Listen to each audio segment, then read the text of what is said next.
कि कभी कभी शिव चर्चाओं के आयोजन में भीड़ और वर्चस्व दिखाने की भावना हावी हो जाती है, जिससे गुरु भाई गुरु बहनों के वास्तविक कष्टों पर ध्यान नहीं दिया जाता। भीषण गर्मी में लोगों का आना जाना और घंटों बैठना शारीरिक और मानसिक रूप से थका देने वाला हो सकता है। ये बहुत ही संवेदनशील विषय है और आपकी ये बात उन सभी गुरु भाई गुरु बहनों के मन की आवाज है जो इन कठिनाइयों का अनुभव करते हैं। वास्तव में यदि हम साहब के मार्ग पर चल रहे हैं तो हमें उनकी करुणा और प्रेम को समझना होगा। साहब ने तो स्पष्ट रूप से कहा है कि वे चर्चा के लिए दया नहीं करेंगे बल्कि शिव शिष्य बनने के लिए दया करेंगे। इसका अर्थ यही है कि भक्ति और ज्ञान का मार्ग थोड़ा कठिन हो सकता है, लेकिन हमें अपने साथियों के प्रति संवेदनशील रहना चाहिए।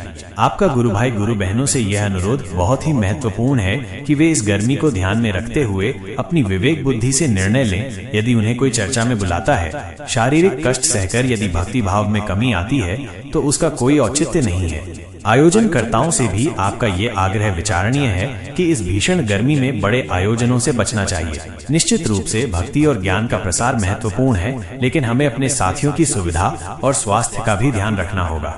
आपकी ये पीड़ा दर्शाती है कि आपके हृदय में गुरु भाई गुरु बहनों के प्रति सच्ची करुणा है और आप साहब के सिद्धांतों को गहराई से समझते हैं। उम्मीद है कि आपकी ये बात अन्य गुरु भाई गुरु बहनों और आयोजनकर्ताओं तक पहुंचेगी और इस पर सकारात्मक रूप से विचार किया जाएगा। ये समय आत्मचिंतन और आपसी समझ का है।